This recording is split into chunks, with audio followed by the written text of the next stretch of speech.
Salam sejahtera Malaysia, denyut nadi suara rakyat bergema di channel ini. Jangan lupa tekan butang subscribe, like dan share. Malaysia kita punya, cintai Malaysiaku, kita jaga kita.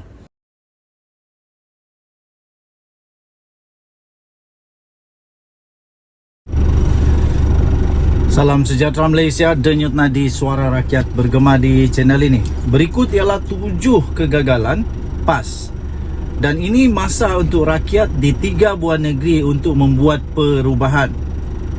Sudah tiba masanya untuk gelombang merah biru mengambil semula, mengambil alih untuk 3 buah negeri di bawah pentadbiran PAS, iaitu negeri Kedah, Kelantan dan Terengganu. Itu kata daripada ahli jawatan kuasa Induk Parti Amanah Negara atau Amanah, Faiz Fazil.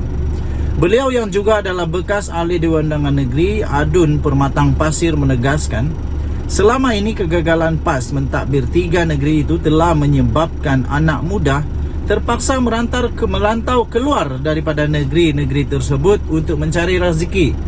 Katanya, hakikatnya PAS telah gagal menguruskan ekonomi di 3 buah negeri ini dengan baik.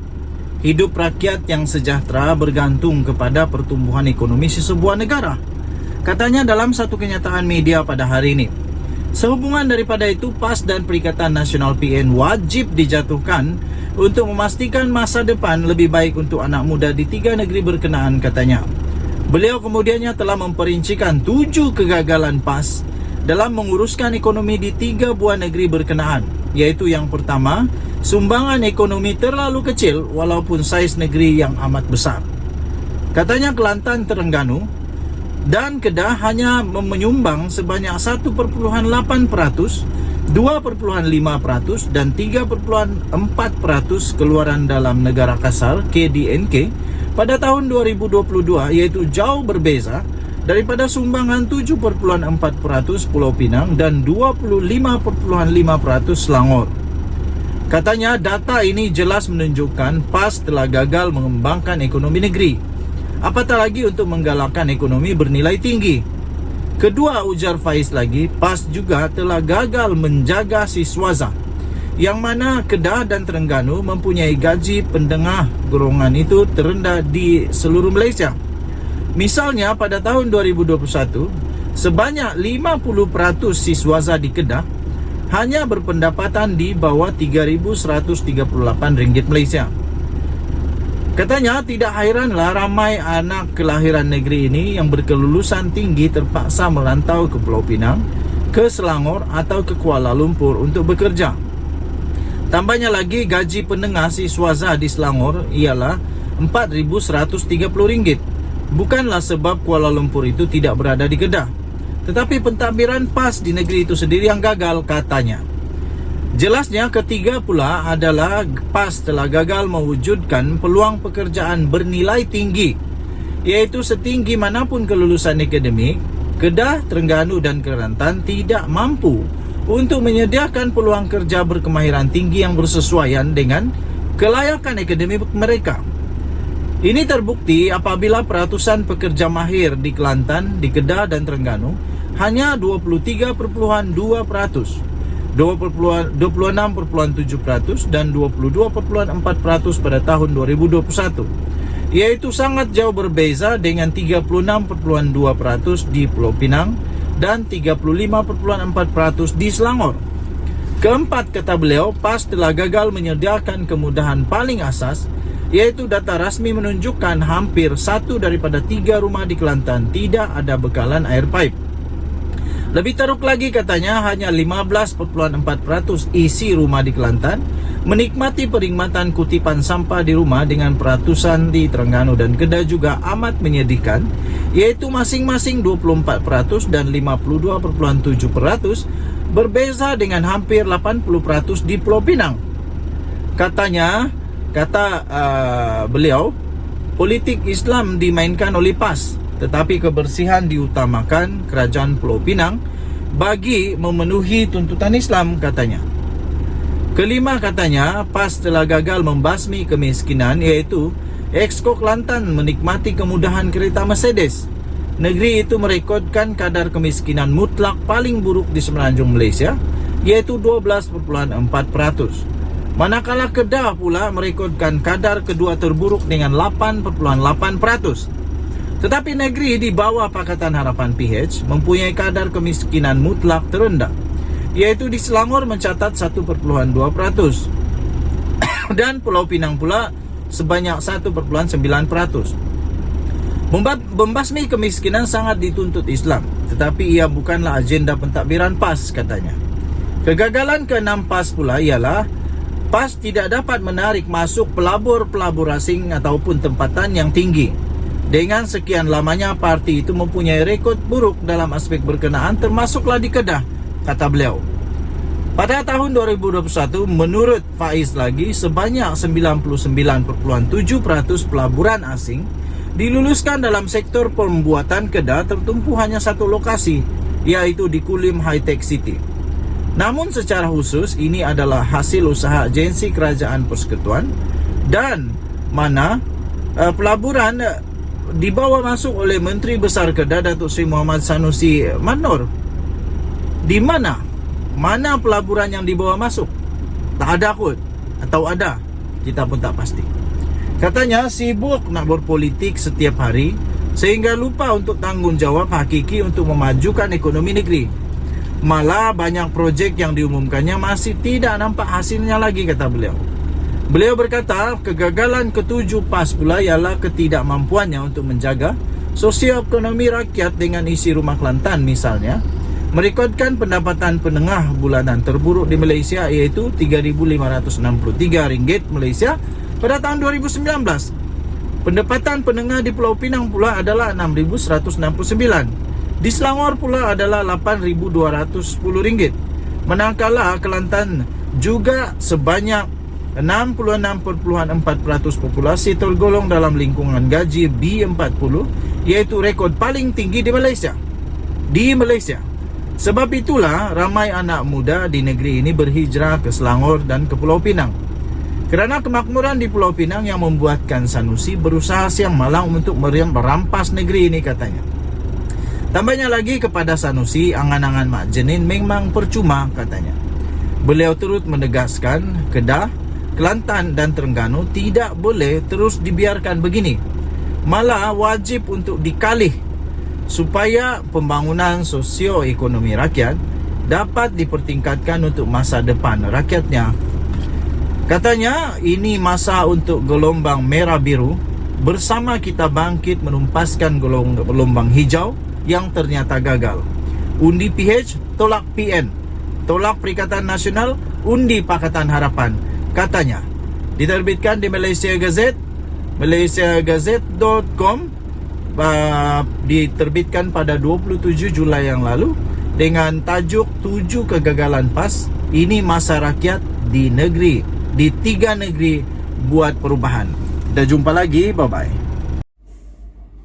Salam sejahtera Malaysia.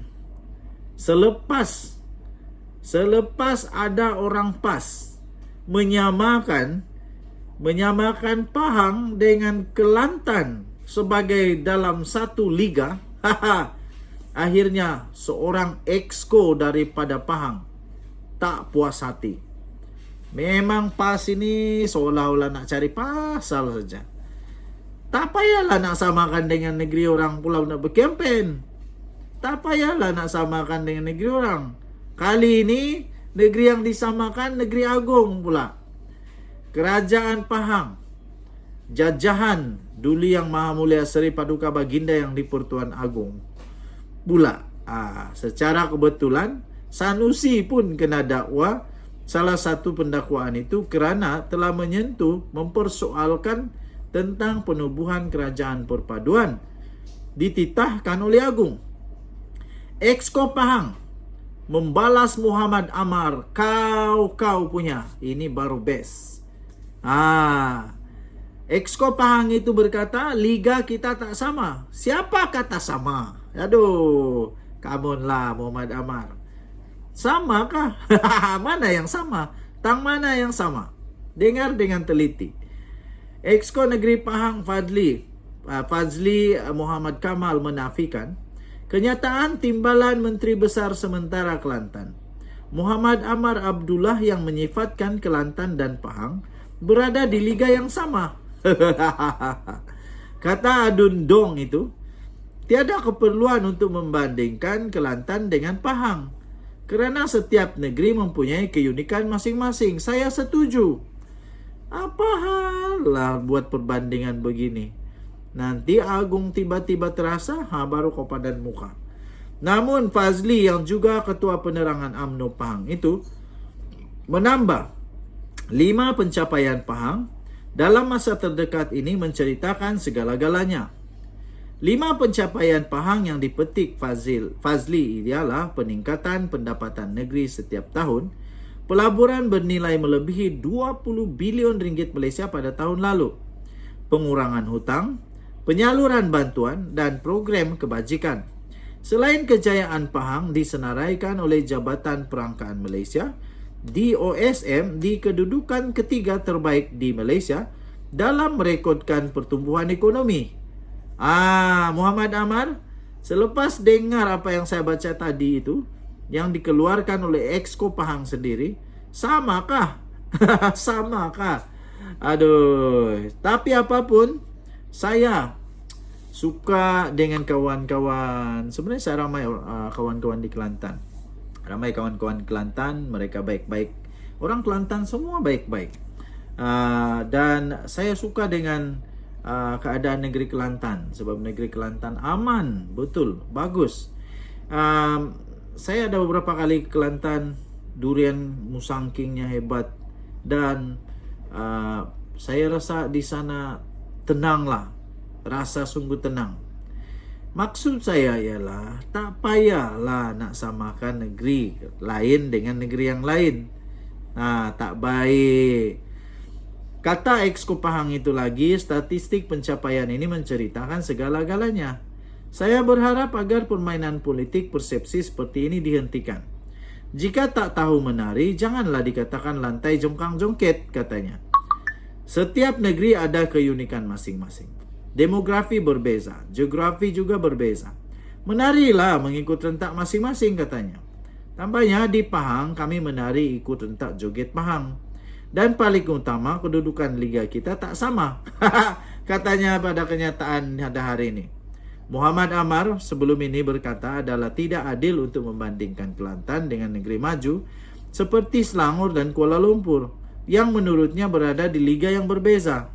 Sebaliknya Muhammad Amar berkata tahap pembangunan Kelantan sepatutnya dibandingkan dengan negeri lain yang berada di liga yang sama seperti Pahang dan Negeri Sembilan. Aduh, kejap lagi kita tengok pula apa kata Negeri Sembilan. Jangan, berhentilah. Kalau diibaratkan katanya, kalau diibaratkan kita bermain bola sepak, Kuala Lumpur, Selangor dan Pulau Pinang ini bermain di liga lain. Mereka macam Liga Super, negeri-negeri lain ada liga lain. Sepatutnya Kelantan ini dibandingkan. Contohnya Pahang dan Negeri Sembilan. Itu kata Muhammad Amar yang betul-betul mengusik hati Exco Negeri Pahang. Mengulas lanjut, Fazli yang juga memegang portfolio komunikasi dan multimedia, belia sukan dan badan-badan bukan kerajaan Negeri Pahang, berkata Muhammad Amar sepatutnya fokus menyampaikan manifesto PAS Kelantan dalam PRN terutama berhubung langkah menaik taraf Kelantan ke Liga Super dan bukannya berbangga mengisytiharkan Kelantan selesa dalam Liga Bawahan. Lebih dahsyat lagi beliau turut mengeret Pahang kononnya berada sama di kancah Liga Bawahan itu. Aduh. Tindakan menepuk air di dulang ini amatlah dikesali kerana secara langsung mendedahkan kelemahan pentadbiran sendiri, katanya. Berita ini diterbitkan di malaysiakini.com bertajuk Liga Kita Tak Sama. Exco Pahang balas Muhammad Amar. Kita jumpa lagi. Bye-bye. Salam sejahtera Malaysia. Timbalan Ketua Polis Negara. Timbalan Ketua Polis Negara akhirnya muncul. Akhirnya membuat kenyataan selepas beliau agaknya dah tak boleh sabar lagi dah. Sanusi. Tak habis-habis lagi kes kamu. Satu orang dituding, dua orang dituding, semua dituding. Yang buat salah yang pergi cerca, yang pergi hina, yang pergi macam-macam lah yang dia buat kepada Sultan dan Agung, Sultan Selangor dan Agung. Siapa? Kan itu kamu Sanusi yang buat. Kenapa pula tiba-tiba salahkan polis? Aduh. Akhirnya Timbalan Ketua Polis Negara tampil membuat kenyataan yang membuat Sanusi lebih pening kepala boleh tumbuh jambul. Kata Timbalan Ketua Polis Negara, tiada komplot, tiada merancang tangkapan terhadap Sanusi. Itu kata Ayub Khan. Kita lihat apa pula reaksi daripada Sanusi selepas ini. Takkan dia nak lawan juga Ketua Polis? Takkan dia nak lawan juga Timbalan Ketua Polis? Dah dia sedia lawan Dewan Diraja Selangor, kali ini nak lawan juga kah Ketua Polis dan Timbalan Ketua Polis Negara? Polis Diraja Malaysia PDRM sekeras-kerasnya menafikan kononnya terdapat rancangan dan komplot untuk menangkap Menteri Besar Kedah, iaitu Datuk Seri Muhammad Sanusi Madnor, yang dirancang kononnya sejak 6 bulan yang lalu. Wah, Sanusi, kamu sedang buat dakwaan yang luar biasa ini. Ini dakwaan bahaya. Timbalan Ketua Polis Negara, Datuk Seri Ayub Khan Maidin PC, berkata penahanan yang dilakukan terhadap pemimpin berkenaan, iaitu Sanusi yang celupar itu, adalah berdasarkan kronologi siasatan yang telah dilakukan oleh pihak polis. Siasatan sudah dibuat. Kerana sudah dibuat dan didapati ada kes, ditahanlah. Ditahanlah. Beliau berkata, siapa saja boleh membuat dakwaan dan terpulang kepada tafsiran seseorang individu itu. Kata beliau, tengok semula kronologi siasatan kes beliau, iaitu Sanusi. Beliau keluarkan kenyataan 11 Julai.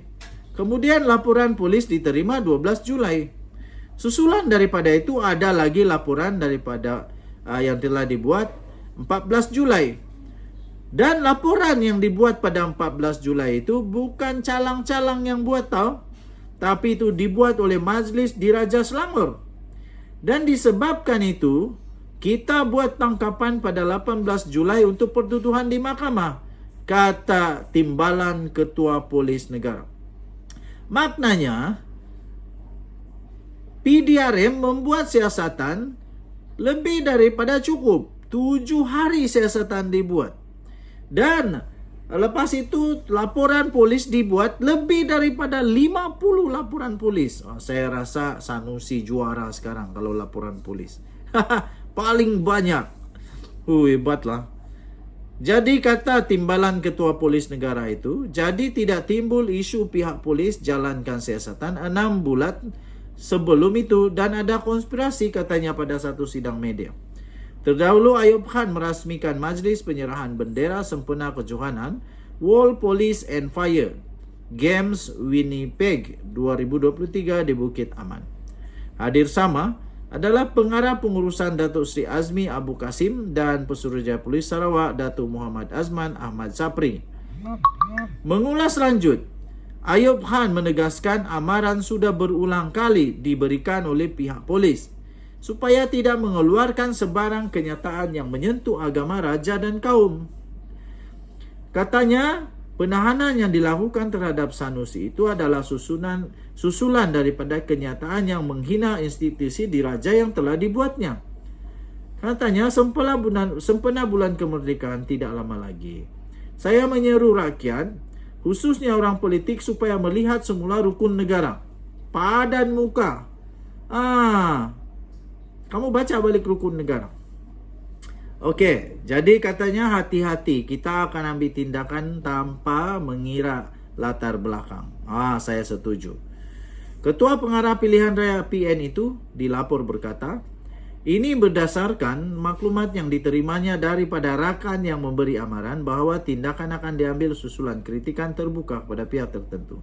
Itu terjadi terdahulu. Media melaporkan Muhammad Sanusi mendedahkan terdapat rancangan untuk menangkapnya dan menjatuhkan kredibilitinya yang dirancang sejak 6 bulan yang lalu lagi katanya. Pelik.